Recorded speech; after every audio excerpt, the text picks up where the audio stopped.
Warahmatullahi wabarakatuh.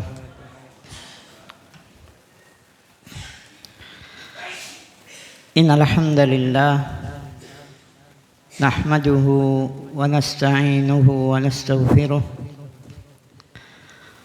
na'udzu billahi min syururi anfusina wa min sayyiati a'malina. May yahdihillahu fala mudilla lahu wa man yudlil fala hadiya lahu. Asyhadu an la ilaha illallah wahdahu la syarika lah wa asyhadu anna Muhammadan abduhu wa rasuluh sallallahu wa sallama wa baraka alaihi wa ala alihi wa sahbihi wa man tabi'ahum bi ihsanin ila yaumiddin.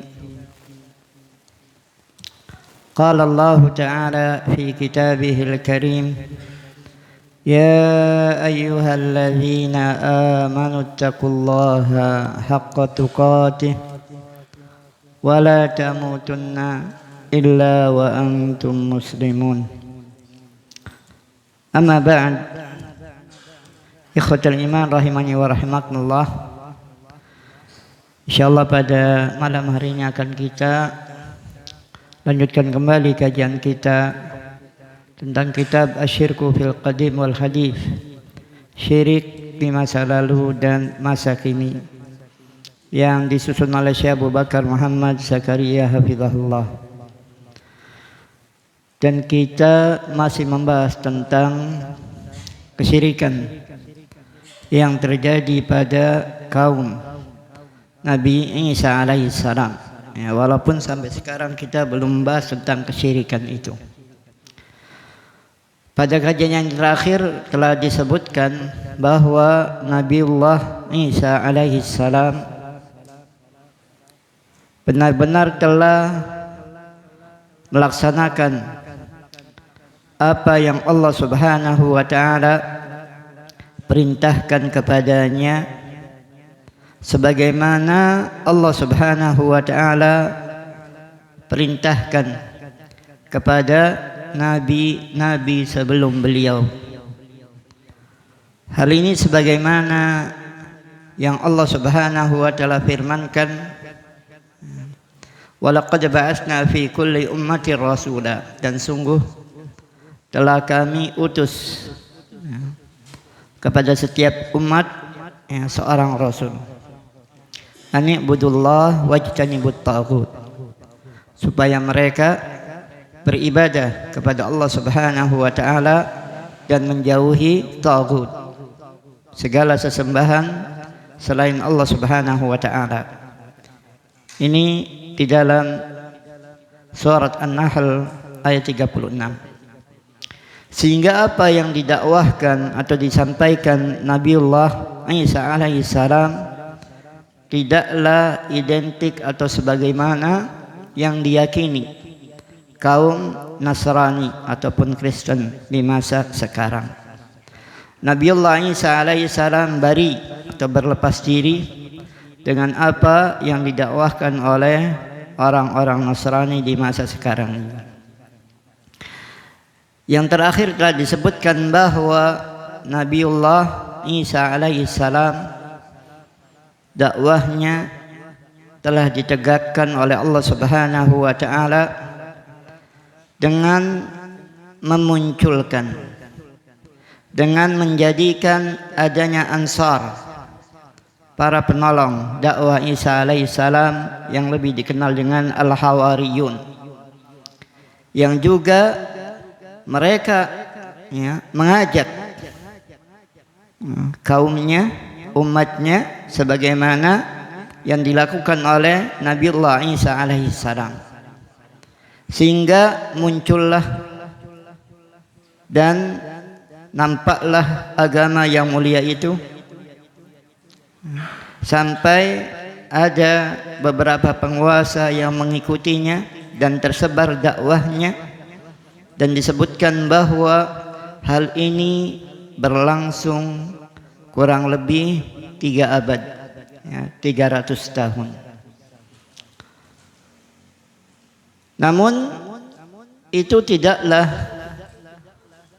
menjadikan sunyinya, sepinya dakwah Nabiullah Isa alaihissalam dalam 3 abad tersebut dari gangguan atau recokan orang-orang yang mau merecokinya.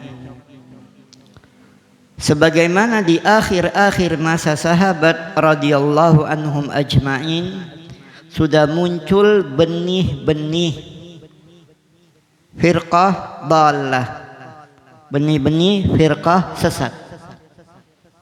Walaupun mereka berintisab kepada agama Islam yang mulia ini, sudah muncul benih-benih qadariyah dan ditemui oleh Ibnu Umar radhiyallahu anhuma. Juga di masa Ali bin Abi Thalib, ya, ditemui juga benih-benih Syiah, Rafidah. Itu masih, ya, belum selesai abad pertama, ya. Belum setengah abad wafatnya Rasulullah sallallahu alaihi wasallam. Sehingga tidak aneh kalau kemudian, ya, di masa tabi'in ataupun tabi'at tabi'in muncul beberapa firqah sesat. Kalau ini terjadi di dalam syariat Muhammad sallallahu alaihi wasallam, risalah Rasulullah Muhammad sallallahu alaihi wasallam, maka ini juga tidak mustahil terjadi pada nabi-nabi sebelum beliau. Ada orang-orang yang berusaha mengotori, menyusup dakwah yang disampaikan oleh nabi-nabi dan juga rasul yang mulia alaihimussalam. Maka, ya, Syekh Abu Bakar Muhammad, ya, hafizahullah, menyebutkan di dalam kitabnya ini, ya, beliau menyebutkannya dengan ibarat yang memang dipakai oleh kaum Nasrani ba'da wafatil Masih, sesudah wafatnya Al-Masih Isa alaihi salam. Dan telah disebutkan bahwa wafat, ya, baik yang disebutkan di dalam ayat yang mulia inni mutawaffika, maksudnya adalah wafatun naum, wafat, ya, dengan sebab tidur, bukan wafatul maut. Karena keyakinan ahlu sunnah wal jamaah bahwa Nabiullah Isa alaihissalam belumlah wafat, ya, belum wafat, ya. Barrafa'ahu Allahu ilaih, bahkan Allah subhanahu wa ta'ala mengangkatnya di sisinya. Taib, kita sebutkan apa yang disebutkan ibaratnya oleh, ya, Syekh Abu Bakar hafizahullah sesudah, ya, kita bilang nih diangkatnya Nabiullah Isa alaihissalam 70 tahun sesudah itu. Ya, kalau masa sahabat, ya, sudah akhir-akhir banget. 70 masih banyak sahabat yang masih hidup, ya. Sesudah 70 tahun diangkatnya Al-Masih Isa alaihissalam, ada salah seorang paganisme, ya, yang disebutkan namanya di sini Paulus, yang kemudian boleh dikatakan menjadi rujukan utama Nasrani di masa sekarang. Ya, saya tidak mengerti kristologi, tapi mungkin barangkali ada yang tahu sedikit, ada khusus Injil namanya Injil Paulus apa tidak? Kalau ada, ya berarti memang itu salah satu rujukan di antara empat Injil tadi. Yang jelas Paulus ini, dia disebutkan adalah salah seorang wasaniyin, para pemuja berhala. Dia menampakkan masuk ke dalam agama Islam yang mulia. Islam bil makna al-am, Islam dalam arti umum, yaitu semua risalah yang disampaikan oleh para nabi alaihimussalam, dari Nuh alaihissalam sampai Isa, kemudian Muhammad alaihimussalatu wassalam. Dia pura-pura menampakkan keislamannya, pura-pura mengikuti Nabiullah Isa alaihi salam. Padahal dulu dia termasuk orang-orang yang mendolimi, menindas, bahkan membunuh sebagian pengikut Isa alaihi salam. Sehingga tatkala dia mulai menampakkan keislamannya, ya, kalau istilah sekarang Islam KTP gitu kan, dia memunculkan bid'ah baru di dalam syariat Isa alaihi salam, sebagaimana para pentolan kaum bid'ah memunculkan bid'ah di masa akhir sahabat radhiyallahu anhum. Bahkan sebagian ulama menyebutkan bibit khawarij sudah muncul di masa Rasulullah sallallahu alaihi wasallam. Tatkala Rasulullah sallallahu alaihi wasallam membagi-bagi ghanimah atau rampasan ya perang, ya Khandaq atau yang lainnya saya lupa pastinya, ada salah seorang yang tidak terima, tidak setuju, tidak ridho dengan apa yang telah dibagi oleh Rasulullah Muhammad sallallahu alaihi wasallam, sehingga dia sampai berani mengatakan i'dil ya Muhammad. Ya. Saya lupa ibarah di asarnya apa, i'dil ya Muhammad atau i'dil ya Rasulullah. Hatta dia gunakan i'dil ya Rasulullah, berlaku adillah wahai Rasulullah. Kaget Rasulullah dibilang seperti itu. Wayhak, celaka kamu. Wa man ya'dil idza lam a'dil. Siapa yang bisa adil kalau aku tidak adil? Maka salah seorang sahabat, ya, disebutkan dalam sebagian riwayat Umar radhiyallahu anhu ataupun Khalid bin Al-Walid, ya Rasulullah, adrib unuqa hadzal munafiq, apakah aku bunuh orang ini? Rasulullah melarangnya. Itu benih pentolan bid'ah yang akhirnya melahirkan bid'ah khawarij. Jangankan penguasa di masa sekarang, Ali bin Abi Thalib, bahkan sebelumnya Utsman bin Affan dikafirkan oleh mereka. Baik, kita kembali ke pembahasan ini. Si Paulus ini, ya, dia memunculkan pendapat-pendapat dan ucapan-ucapan yang belum pernah diucapkan sebelum itu, termasuk oleh para hawariyun, para pengikut setia, pembela setia Nabiullah Isa alaihi salam yang berjumlah 12. Di antaranya, ya, ini belum membahas tentang kesyirikan kaum Nabi Musa secara khusus, tapi apa yang dimunculkan oleh Paulus. Dan ini juga diantara bentuk-bentuk kesyirikan tentunya. Yang pertama adalah ad-da'wa ila taslis, seruan ataupun ajakan kepada Trinitas. Ya, bukan three-in-one ya, Trinitas.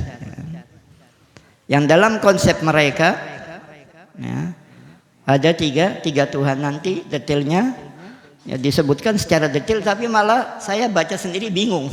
Ya memang bingung kalau satu dijadikan tiga dianggap satu. Ya. Fakta yang kontradiksi satu dengan yang lainnya. Maka saya bahas secara global saja. Mereka mengatakan, ya, 3 oknum Trinitas itu huwal ab, Tuhan ayah, Allah menurut mereka, kemudian Ali ibn Isa dan Ruh Al-Qudus. Ya. Padahal keberadaan Allah Subhanahu wa taala sudah jelas. Lam yalid wa lam yulad. Itu yang selalu kita baca sesudah sholat kita. Kita baca mungkin setiap harinya, lam yalid wa lam yulad. Allah tidak beranak, Allah tidak melahirkan, dan Allah Subhanahu wa taala juga tidak dilahirkan. Tapi sayangnya banyak mayoritas kaum muslimin latah ikut-ikutan kalau di akhir tahun, ya, selamat hari Natal. Ya, sama dengan mengatakan selamat Allah punya anak. Ya maka qadarullah, ya banyak yang meneliti, mengamati ilmu titen. Kita harus waspada kalau di akhir tahun. Biasanya banyak musibah. Walaupun kita tidak boleh tasya'um, tidak boleh merasa sial dengan akhir tahun. Tapi adanya kemaksiatan yang sudah sampai pada puncaknya, ini tidak menafikan Allah Subhanahu wa taala akan segera memberikan peringatan kalau tidak dikatakan azab kepada manusia ini. Adapun Isa alaihissalam, maka beliau telah Allah sebutkan di dalam surat Al-Maidah ayat 75, mal masihu ibnu Maryam illa rasul. Bukanlah Al-Masih putra Maryam alaihi salam, melainkan dia hanya seorang rasul, seorang utusan.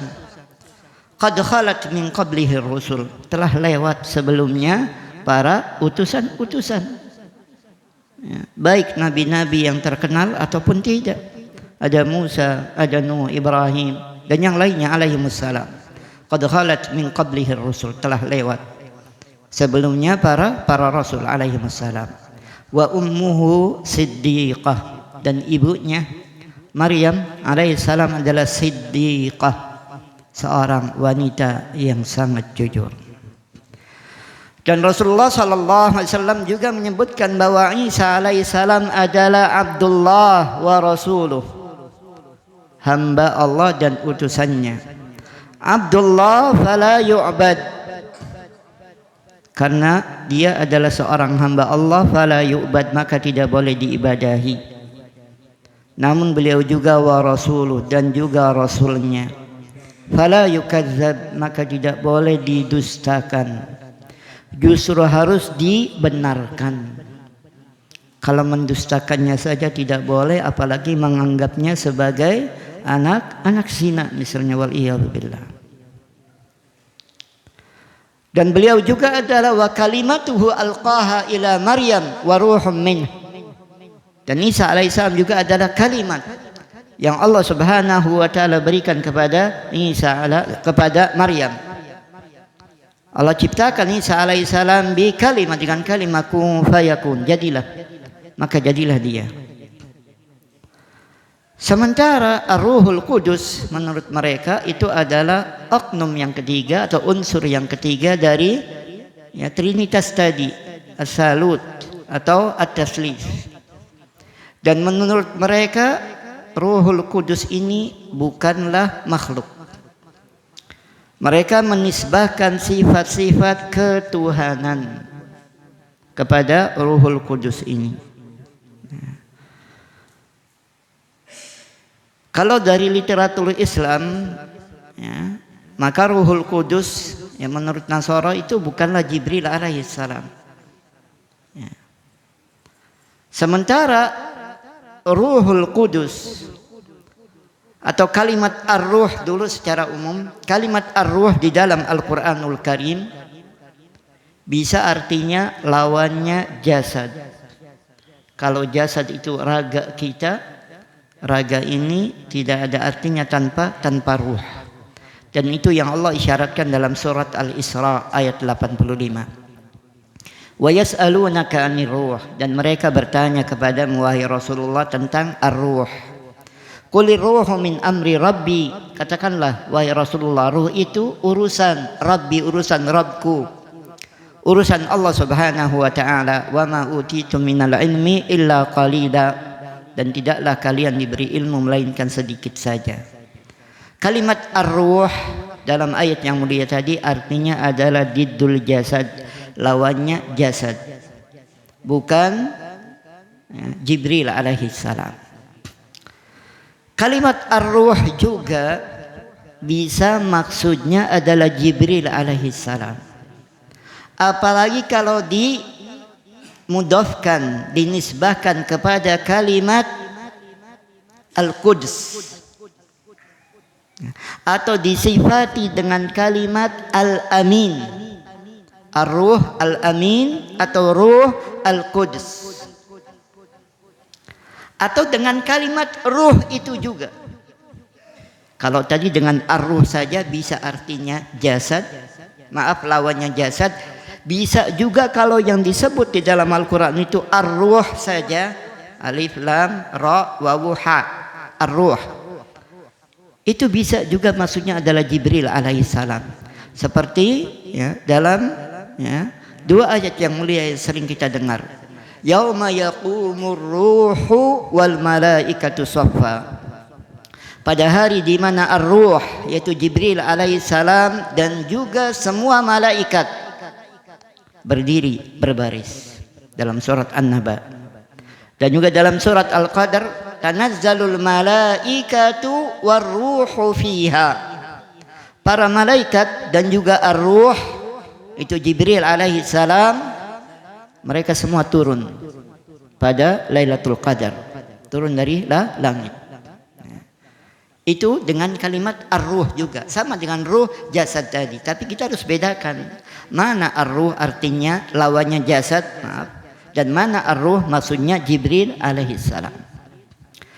Tapi kalau diberi sifat na'at dengan al-amin, maka maksudnya adalah Jibril saja, bukan lawannya jasad.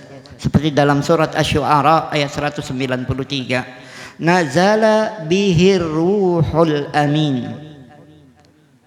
Al-Quran itu ya, diturunkan melalui ar-ruh al-amin, ruh yang bisa dipercaya, maksudnya adalah Jibril alaihissalam. Dan juga dalam surat Asy-Syu'ara, maaf tadi surat Asy-Syu'ara 193, kemudian dalam surat An-Nahl ayat 102. Dalam surat An-Nahl ayat 102 Allah Subhanahu wa taala berfirman, "Qul nazzalahu ruhul qudusi mir rabbika bil haqq." Katakanlah wahai Rasulullah, Al-Qur'an itu diturunkan oleh Ruh Al-Qudus, mir rabbika, dari Rabbmu, dari Allah Subhanahu wa taala bil haqq. Inilah maksud ar-ruh. Kalau yang dimaksud dengannya adalah Jibril alaihi salam. Dia adalah seorang makhluk. Maka kalau dalam istilah Nasrani Ruhul Kudus ini, misalnya saya tidak mengerti itu kan, Jibril juga, ya jangankan kepada Jibril alaihissalam yang malaikat misalnya, bahkan Isa alaihissalam mereka juga berikan ya, sifat-sifat ilahi atau sifat-sifat ketuhanan. Kemudian ya, bid'ah yang dimunculkan oleh Paulus juga ya, lebih jelasnya yang keduanya ad-da'wa ila uluhiyat al-masih wa uluhiyat ar-ruh al-qudus, ketuhanan pada al-masih, bahwa al-masih itu adalah seorang Tuhan. Walaupun ada perbedaan di antara sekte-sekte mereka, ada yang mengatakan Allah, ada yang mengatakan Ibnullah, anak Allah gitu kan. Dan juga memberikan sifat ilahiyah tadi kepada Ruhul Qudus. Sementara yang didakwahkan oleh Isa alaihissalam adalah wahdaniyatullah, keesaan Allah Subhanahu wa taala. Dan keesaan menafikan, bahkan bertentangan dengan at-tasyrik, penyekutuan, termasuk di dalamnya adalah trinitas. Kemudian si Paulus juga membuat kisah al-fida, penebusan dosa ya, litakfir an khati'atil bashar, bahwa Yesus menurut dia, Isa alaihissalam ya, menebus dirinya untuk dosa-dosa yang dilakukan oleh umatnya. Yang jelas dia ya, memunculkan kisah penebusan dosa. Kemudian kisah ini berkembang sampai akhirnya ada, kalau istilah bahasa Arabnya, Saqul Ghufran, surat pengampunan dosa. Seorang Kristen mengakui dosanya di hadapan pendeta, mungkin tergantung besar kecilnya dosanya ya. Kemudian ada sertifikat pembebasan dosa, wanipiro ya, tergantung ya, besar kecilnya dosanya. Kemudian ya, di sini juga ya, ini yang sudah pernah Anda sebutkan ralatnya dari Syekh Utsaimin rahimahullah, penyebutan mereka dengan Masihiyin, pengikut Al-Masih Isa alaihissalam, ini tidaklah tepat karena mereka justru ya, melanggar atau bertentangan dengan syariat Isa alaihissalam itu sendiri. Bahwa Paulus tadi menjadikan hari Ahad sebagai hari suci, ya, untuk mereka dengan alasan karena pada hari itu Isa alaihissalam bangkit dari kuburnya sebagai ganti dari hari Sabat atau hari Sabtu yang memang disucikan oleh orang-orang Yahudi. Dan mereka bukanlah Masihiyin, ya, lebih pasnya akhirnya mereka Paulusiyin, ya, para pengikut Paulus. Kemudian kalau Nabiullah Isa alaihissalam saja tidak berani membuat syariat, beliau hanyalah seorang abdun mursal, hamba yang diutus, yang hanya menyampaikan apa-apa yang Allah perintahkan kepadanya. Tapi si Paulus ini justru menjadikan hak pembuatan syariat kepada, ya, para pemuka agama, pendeta-pendeta ataupun sejenisnya. Padahal sebelumnya para nabi dan rasul tidaklah Allah Subhanahu wa taala berikan mereka hak membuat syariat kecuali dengan izinnya. Para nabi dan rasul termasuk Muhammad sallallahu alaihi wasallam tidaklah menghalalkan sesuatu ataupun mengharamkan sesuatu kecuali dengan wahyu yang Allah wahyukan kepadanya. Tapi justru si Paulus menjadikan pembuatan syariat ini di, ya, tangan para pemuka atau pembesar agama. Maka wajar kalau mereka, ya, akhirnya akan disebutkan juga menasakh atau membatalkan sebagian syariat-syariat Taurat yang tidak sesuai dengan hawa nafsu mereka. Ya. Dan ini termasuk, ya, bid'ah, istilahnya tanda kutip, yang dilakukan oleh si Paulus. Ya. Dia mengumumkan pembatalan hukum Taurat, walaupun tidak dinafikan bahwa Nabiullah Isa alaihissalam datang dengan menasakh, membatalkan sebagian syariat Musa alaihissalam karena memang berat untuk umatnya di masa itu. Dan itu semua pembatalan syariat-syariat sebelumnya itu adalah hak mutlak Allah Subhanahu wa taala. Tidak ada yang berhak untuk protes. Sementara si Paulus justru, ya, mengumumkan pembatalan, ya, syariat Taurat yang mungkin beda, ya, kapasitas pembatalan itu sendiri dan juga mungkin kuantitas jumlahnya.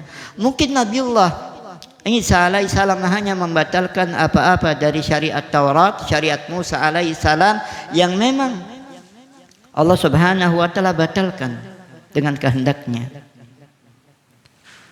Sehingga apa yang dilakukan oleh si Paulus ini juga, khususnya yang keenam ini, ya, termasuk bid'ah-bid'ah sebelumnya, mendapat perlawanan keras dari orang-orang Yahudi yang memang masih berada di atas garis lurus syariat Musa alaihissalam, di atas tauhid, dan juga dari, ya, para pengikut Nabi Isa alaihissalam sendiri yang memang masih di atas syariat Isa alaihissalam. Mereka, ya, melawan bid'ah-bid'ah yang dimunculkan oleh Paulus tadi. Dan apa yang dilakukan oleh Paulus ini, ya, khususnya tadi pengumuman pembatalan syariat Taurat sebagai muqaddimah, sebagai langkah awal untuk memasukkan ajaran paganisme, keberhalaan, dan juga para pengikutnya ke dalam, ya, al-masihiyah, syariat Isa alaihissalam. Dia atau si Paulus tadi perlu untuk mendeklarasikan pembatalan hukum Taurat karena dia anggap Taurat ini sebagai penghalang yang kuat, penghalang yang kuat yang akan menghalangi apa yang ingin dia lakukan. Sehingga dia mengatakan cukuplah iman kepada Al-Masih itu sebagai pintu keselamatan. Cukup iman saja kepada Al-Masih. Apalagi itu kalau hanya sekedar ya, ucapan dengan lisan saja tanpa dibuktikan ya dengan keyakinan hati dan juga dilakukan dengan al-amal bil arkan, pengamalan dengan anggota badan kita terhadap apa-apa yang Allah perintahkan atau wajibkan kepada kita.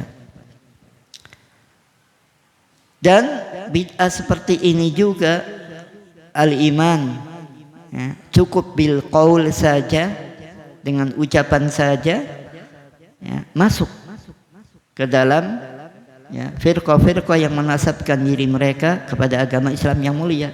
Iman itu cukup qaul. Padahal ahlu sunnah mensyaratkan ada 3 hal yang harus tercakup pada iman: al-qaul wal i'tiqad wal amal. Ada ucapan, ada keyakinan, dan juga ada amal. Kalau qaul saja ya, Fir'aun pun sebelum ya, matinya dengan cara tenggelam mengakui beriman dengan Tuhan yang diimani oleh Bani Israel, tapi itu tidak menyelamatkannya ya. Apalagi yang mengucapkan kalimat tauhid ya, karena apa yang diajarkan oleh Isa alaihissalam juga kepada kaumnya seperti para nabi yang lain, anibudullah wajtanibut taghut. Dan itu salah satu makna apa? La ilaha illallah, la ma'budu bihaqqin illallah. Tidak ada yang berhak diibadahi dengan benar kecuali Allah Subhanahu wa taala. Nah. Tapi harus ya, ikrarkan oleh lisan, diucapkan. Enggak diucapkan ya kita enggak bisa menghukumi seseorang sebagai seorang muslim, apalagi dari keluarga yang bukan Islam. Keislaman dia harus diucapkan dengan 2 kalimat syahadat, diyakini dengan hati, kemudian al-amalu bil arkan, melakukan rukun-rukun, khususnya rukun Islam yang memang dituntut oleh kalimat tauhid tadi. Sementara Al-Masih mengumumkan kepada para wasaniyin, para penyembah berhala, bahwa percaya saja kepada Al-Masih ya, al-iman ya, yakfi lin najah, itu cukup untuk menyelamatkan seseorang. Maka dengan ya, pemberlakuan atau isinya iklan, pemberitahuan ya, di nasakhnya, dibatalkannya syariat Taurat ini, akhirnya si Paulus bisa menghilangkan sebagian hukum-hukum atau membatalkan, tidak memberlakukan sebagian hukum-hukum yang dulunya ma'ruf, dikenal dan juga diamalkan oleh orang-orang Yahudi, termasuk oleh Nabi Isa alaihissalam itu sendiri ya. Di antaranya adalah hukum al-khitan. Al-khitan ma'ruf ya, di kalangan Yahudi, dan juga ini dilanjutkan oleh Al-Masih Isa alaihissalam. Tapi oleh si Paulus ya, ini dibatalkan. Maksudnya tidak, mengapa tidak khitan. Nah, saya tidak tahu apakah sekarang orang Yahudi Nasrani masih khitan juga ya. Kalaupun masih, ada yang lebih berat yang mereka langgar. Dan tidak mustahil, mungkin ada di antara mereka yang sekarang masih bukan karena ajaran agamanya, tapi karena alasan medis saja misalnya. Maka kita juga harus meniatkan ya, untuk kita tatkala mengkhitan anak-anak kita, bukan sekedar medis saja ya. Walaupun tadinya sebabnya karena medis, karena apa? Belum niat sunat, tapi qadarullah ada satu hal yang mengharuskan dia disunat. Jangan niat utamanya itu untuk apa? Untuk kesehatannya, tapi untuk sebagai apa? Salah satu bentuk ta'abud kepada Allah Subhanahu wa taala. Nah, ini dihapus oleh si Paulus tadi. Sebagaimana dia juga membolehkan bagi ya, para Nasrani di masa itu, apalagi yang baru masuk ke dalam agama Nasrani, mu'allaf menurut mereka, boleh makan daging babi. Padahal ini diharamkan di dalam syariat Isa alaihissalam. Sebagaimana ini juga diharamkan dalam syariat Musa alaihissalam. Padahal ya, karena memang bersumber dari satu sumber, sehingga dalam sebagian furu cabang ataupun syariat hukum-hukum juga ada kesamaan asal syariat walaupun ada sedikit perbedaan di dalam pelaksanaannya. Seperti saum misalnya, kama kutiba 'alal ladzina min qablikum, sebagaimana diwajibkan kepada orang-orang sebelum kalian. Salat juga tentunya, termasuk ya, khitan, mandi janabah atau yang terkenal dengan mandi besar, itu juga ada ya, di dalam ya, syariat Isa alaihissalam. Kemudian juga pengharaman ya, daging babi misalnya, dan apa-apa yang diharamkan oleh Taurat diharamkan juga oleh Nabiullah Isa alaihissalam sebagai pelanjut syariat Musa alaihissalam,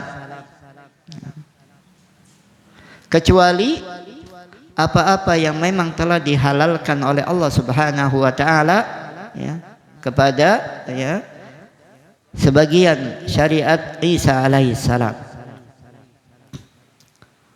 Namun dengan usaha si Paulus tadi yang mengumumkan pembatalan syariat Taurat, dia bisa akhirnya memasukkan apa-apa yang dia inginkan berupa ajaran-ajaran wasani atau paganisme, pemujaan kepada berhala ataupun sejenisnya ke dalam ya, syariat Isa alaihissalam, kepada adyana al-masihiyah. Namun apa yang dia lakukan di sini disebutkan dia gagal. Si Paulus tadi gagal di dalam apa? Gagal di dalam memuaskan, menenangkan para pengikut Al-Masih Isa alaihissalam yang setia dengan akidah-akidah bid'ah yang baru yang dia masukkan ke dalam ya, ajaran Al-Masih ini. Dan disebutkan juga dia tidak berhasil atau gagal di dalam memberikan rasa kepuasan dan juga ketenangan khususnya bagi orang-orang timur dari kalangan Yahudi ataupun Nasrani. Orang-orang timur, mungkin dipisahnya yang sekarang, istilah sekarang yang Asia, benua Asia dianggap sebagai orang-orang timur, dan yang di benua Eropa seperti Romawi, Yunani dan juga sejenisnya dianggap sebagai Gharbiyin, orang-orang barat misalnya. Paulus gagal untuk memberikan rasa puas kepada ya, orang-orang timur dari kalangan Yahudi ataupun Nasrani. Ya. Karena apa? Karena adanya sebagian hawariyin yang mungkin masih hidup pada saat itu, dan juga para pengikut hawariyin. Kalau hawariyun misalnya sahabat, maka pengikut sesudahnya tabi'in. Kalau di dalam syariat Islam ini, Paulus gagal untuk memberikan rasa puas kepada kalangan timur dari Yahudi ataupun Nasrani karena adanya ya, sebagian hawariyin yang juga mungkin masih hidup dan sebagian pengikut-pengikut mereka, dan juga karena kuatnya apa yang mereka jadikan sebagai pegangan, sebagai pedoman dengan apa-apa dulu yang telah disampaikan oleh Al-Masih Isa alaihissalam, yang kemudian dilanjutkan oleh para hawariyun. Bahkan di dalam literatur ya, Nasrani sekalipun, Paulus ini tidak dianggap sebagai ya, 12 ya orang Hawariyun. Ya. Akan tapi walaupun dia gagal, Paulus tadi gagal untuk memberikan rasa puas, khususnya kepada ya, orang-orang timur dari kalangan Yahudi dan Nasrani, dia tidak berubah sikapnya. Bahkan dia datang dengan akidah-akidah baru ataupun bid'ah-bid'ah yang baru. Ya, yaitu dengan cara dia menuju ke Eropa dan ya, istilahnya menjelaskan ajaran Nasrani menurut fikrah atau pemikiran dia, sehingga dia mengajak kepada alamiyat al-Masih, universalnya dakwah al-Masih Isa alaihissalam, bahwa dakwah Isa alaihissalam bersifat universal, alamiah, mendunia. Padahal aslinya ya, sebagaimana Nabi Musa dan juga Nabi Isa alaihissalam dan nabi-nabi yang lainnya, Allah Subhanahu wa taala utus mereka khusus kepada Bani Israel. Dan Bani Israel ini adalah zurriyat atau keturunan Yakub alaihissalam. Yakub alaihissalam. Sehingga boleh dikatakan pada saat itu Yahudiyah ataupun ya, Nasraniyah identik dengan Bani Israel. Namun dengan apa yang dilakukan oleh si Paulus tadi yang menyebutkan bahwa syariat al-Masih Isa alaihissalam itu bersifat alamiah atau universal, akhirnya masuklah ke dalam ajaran ya, Nasrani tadi ya, orang-orang di luar ya, Bani Israel, orang-orang di luar Bani Israel, baik yang dari barat atau dari timur, Romawi, Yunani misalnya. Nah, kalau Mesirnya dianggap timur, ya masuk juga Mesir, termasuk Arab sendiri, sehingga ada sebagian orang-orang Arab ya, di masa lalu yang tanassar menjadi Nasrani. Tinggal Nasraninya garis lurus apa garis bengkok. Waraqah ibn Naufal radhiyallahu anhu, ya, sepupu ataupun paman Khadijah radhiyallahu anha, termasuk di antara Arabi, orang Arab yang mengikuti syariat al-Masih Isa alaihissalam yang garis lurus. Sehingga beliau pun tatkala Rasulullah sallallahu alaihi wasallam mengisahkan kejadian yang menimpanya di Gua Hira, beliau mengatakan hadan namus alladzi jaa Musa alaihissalam. Dia adalah namus. Namus itu pembawa kabar rahasia. Maksudnya adalah Jibril alaihissalam yang dulu datang kepada Musa alaihissalam juga menyampaikan wahyu Allah subhanahu wa ta'ala. Sehingga beliau berandai-andai seandainya aku masih muda, aku bisa membelamu saat kaummu mengusirmu. Dakwah belum dimulai, tapi Waraqah ibn Naufal sudah mengatakan kaummu mengusirmu. Dan benarlah apa yang dikatakan oleh Waraqah. Sehingga dikatakan Waraqah ibn Naufal radhiyallahu anhu termasuk sahabat yang pertama membenarkan dakwah Rasulullah, bahkan sebelum Rasulullah sallallahu alaihi wasallam berdakwah.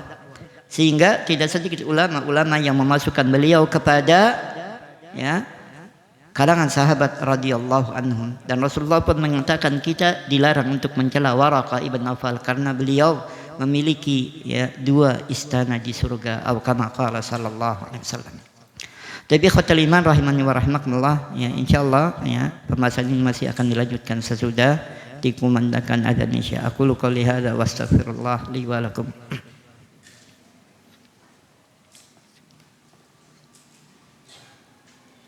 Salatu wassalamu ala Rasulillah wa ala alihi wa sahbihi wa mawala wa ba'd. Ikhwatul iman rahimani wa rahmakumullah. Tadi telah disampaikan bahwa di antara hal yang dilakukan oleh Paulus adalah menduniakan. Go internasional istilah sekarang. ajaran Al-Masih Isa alaihissalam. Kalau tadi disebutkan sesudah diangkatnya Nabiullah Isa alaihissalam 70 tahun.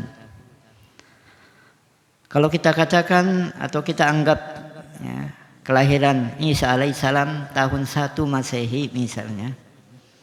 Kemudian Rasulullah sallallahu alaihi wasallam lahirnya Masehinya 571 Masehi. Berarti beliau diangkat menjadi nabi tahun 600 sekian. Syariat Al-Masih Isa alaihissalam sudah mengalami perubahan sejak Paulus memasukkan bid'ah-bid'ah ke dalam syariat Al-Masih Isa alaihissalam. Demikian juga sudah muncul kesyirikan. Allah Subhanahu wa taala telah menyebutkan kekufuran mereka. Tapi ini tidak menafikan penamaan mereka dengan ahli kitab. Tidak menafikan penamaan mereka dengan ahli kitab. Bahkan saat itu juga di masa Rasulullah sallallahu alaihi wasallam, di masa ayat-ayat Al-Qur'anul Karim masih turun, mereka pun dengan kesyirikan dan kekufuran yang ada pada mereka, ya, label ahli kitab tetap melekat kepada mereka. Dan pada saat itu, ya, khususnya Nasrani, tidak hanya Bani Israel saja yang memeluknya, tapi sudah diyakini oleh kaum Romawi, Yunani dan juga penduduk-penduduk Eropa yang lainnya, termasuk sebagian orang-orang timur, ya, Mesir dan Arab termasuk. Dan mereka juga disebut dengan ahlul kitab, yang mana nanti ada hukumannya dengan masalah fikihnya, boleh menikahi wanita-wanita mereka bagi laki-laki muslim. Demikian juga boleh memakan sembelihan mereka. Ya. Yang ini nanti berimbasnya kepada, ya, ahli kitab sekarang. Apakah mereka juga disebut ahli kitab atau para, ya, orang-orang Kristen ataupun Yahudi sekarang disebut juga dengan ahli kitab? Kalau mereka Yahudi dan Nasrani memang benar-benar dari keturunan Bani Israel, maka, ya, tepatlah untuk mereka, tidak ada khilaf. Walaupun dulunya, ya, istilahnya ahli kitab maknanya sempit, khusus untuk Yahudi dan Nasrani, ya. Walaupun tidak mesti Bani Israel, tidak mesti keturunan Yakub alaihissalam, apalagi di masa sekarang tidak mesti mereka itu Yahudi atau Nasrani. Mungkin sekarang banyak mereka orang-orang Israel yang memang nasabnya nyambung kepada, ya, Nabi Yakub misalnya alaihissalam, tapi dia ateis misalnya, sudah nggak peduli lagi dengan syariat Musa, Isa ataupun syariat nabi-nabi yang lainnya alaihissalam. Ya.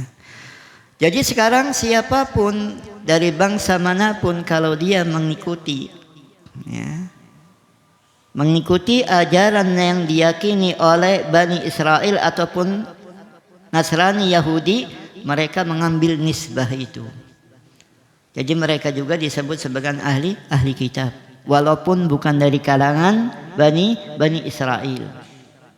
Dan sekali lagi ini tidak menafikan kekufuran yang ada pada mereka, namun kafir mereka lebih khusus dibanding kafir wasani, para pengikut atau para penyembah berhala yang memang menikahi wanita-wanita mereka dan juga memakan sembelihan mereka, diharamkan oleh syariat Islam yang mulia ini.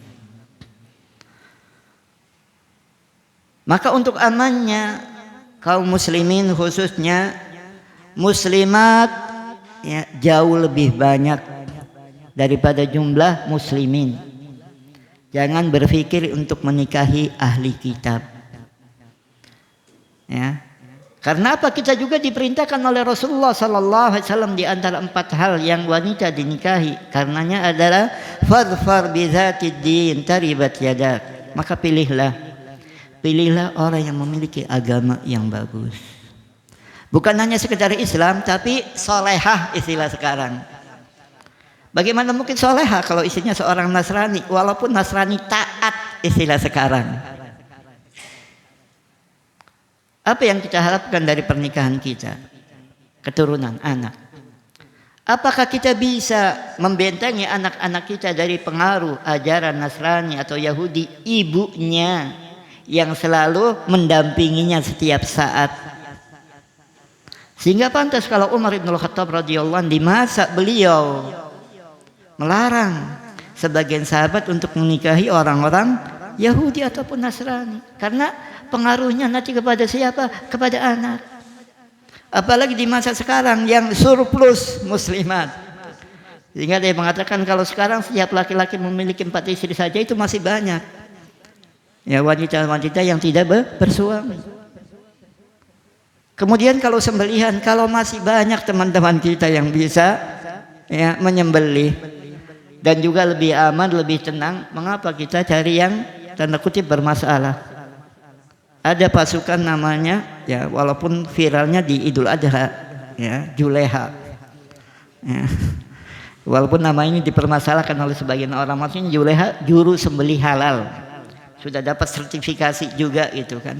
Kalau masih ada teman-teman Juleha tanda kutip yang jualan ayam, jualan kambing, mengapa kita mau membeli daging ayam ataupun kambing, apalagi sembelihan orang-orang Kristen misalnya. Baik, ya, kita lanjutkan. Kemudian yang dilakukan oleh Paulus juga, ya, sebagaimana tadi telah diisyaratkan, anna Isa alaihi salam innamal suliba takfiran li khataya al-bashar. Ini diantara kisah yang dimunculkan oleh Paulus, bahwa Isa alaihi salam dia itu disalib untuk apa? Sebagai penebus dosa-dosa ataupun kesalahan manusia. Sehingga ada istilahnya anekdot, kalau Tuhannya saja tidak bisa menyelamatkan dirinya sendiri, bagaimana bisa menyelamatkan ya kaumnya, umatnya gitu kan.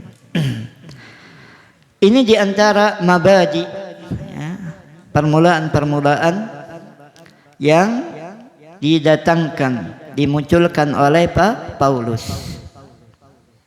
Tapi sebagaimana tadi diisyaratkan, khususnya kalangan timur dari Nasrani ataupun Yahudi, awalnya mereka menolak, tidak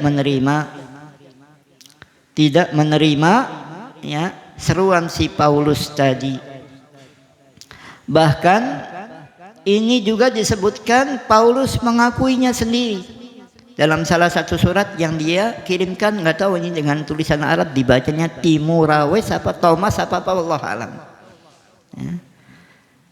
Si Paulus ya, mengakui bahwa semua orang yang di Asia irtaddu ani murtad dariku, maksudnya tidak mau ya, menerima apa yang aku sampaikan. Ya. Apalagi kalau menurut versi Nasrani dia juga sebagai penerus ya, dakwah Nabi Isa alaihissalam. Ya, misalnya dia mengatakan orang-orang Asia ya menolak apa yang aku sampaikan, dan ini memang sudah ya terperkirakan sebelumnya kaum Hawariyin yang notabene mereka itu dari kalangan timur dan juga mengakui kebenaran, mengetahui kebenaran yang disampaikan oleh Al-Masih Isa alaihissalam, apalagi memang kaum Hawariyin yang melihat langsung Nabiullah Isa alaihissalam ya, tentunya mereka tidak akan menerima apa yang disampaikan bid'ah oleh si Paulus tadi. Demikian juga mauqif atau sikap sahabat radhiyallahu anhum terhadap sebagian bid'ah yang dimunculkan di masanya. Seperti tatkala bid'ah qadariyah mulai muncul dan keyakinan mereka disampaikan kepada Ibnu Umar radhiyallahu anhuma bahwa semua kejadian ini terjadi secara begitu saja, bukan karena kehendak Allah Subhanahu wa taala, belum diketahui oleh Allah Subhanahu wa taala akan terjadi, dan juga tidak tertuliskan bahwa hal itu akan terjadi, atau menurut mereka kullu amrin unuf, semua perkara itu terjadi secara kebetulan. Nah, maka Ibnu Umar radhiyallahu anhu tatkala disampaikan kepada beliau keyakinan sebagian qadariyah tadi yang disebutkan oleh para ulama adalah qadariyah al-ula. Qadariyah ya awal-awal yang mengingkari al-ilm, mengingkari ilmu Allah Subhanahu wa taala. Allah tidak tahu apa yang akan terjadi. Dan juga mengingkari al-kitabah, penulisan, takdir-takdir, ilmu-ilmu Allah Subhanahu wa taala di dalam Lauh Mahfuz. Tatkala makulah atau pendapat keyakinan mereka disampaikan kepada Ibnu Umar radhiyallahu anhuma, beliau tidak hanya menolak, ya, tapi beliau mengatakan, ya, apabila kalian temui mereka, kalian lihat mereka, maka sampaikan kepada mereka bahwa Abdullah bin Umar Ibn al-Khattab radhiyallahu anhuma berlepas diri dari mereka, dan mereka pun berlepas diri dari Ibnu Umar. Ibnu Umar radhiyallahu anhu bukan golongan mereka, dan mereka bukan golongan Ibnu Umar. Ibnu Umar golongan siapa? Golongan sahabat radhiyallahu anhum. Sampai mereka beriman kepada qadar. Bahkan beliau bersumpah, seandainya mereka berinfak, bersedekah dengan emas sebesar gunung Uhud, Allah tidak akan menerima infak mereka. Allah tidak akan menerima sedekah mereka sampai mereka beriman kepada qadar. Mereka beriman kepada Allah, kepada malaikat, kepada nabi, kepada kitab, kepada hari akhir, tapi mengingkari qadar. Ya. Dengan pengingkaran satu rukun iman saja, kalau mereka bersedekah dengan emas sebesar gunung Uhud, Allah tidak akan menerimanya sampai mereka iman kepada qadar.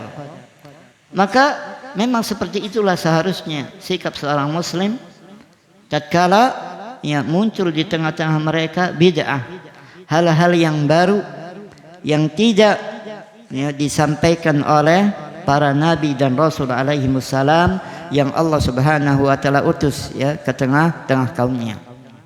Tapi ikhwatal iman rahimani wa rahimakumullah, ya insyaallah pembahasan masalah ini masih akan dilanjutkan dalam pertemuan berikutnya. Aqulu qouli hadza wa astaghfirullah li wa lakum, subhanakallahumma wa bihamdik, asyhadu an la ilaha illa anta astaghfiruka wa atubu ilaik.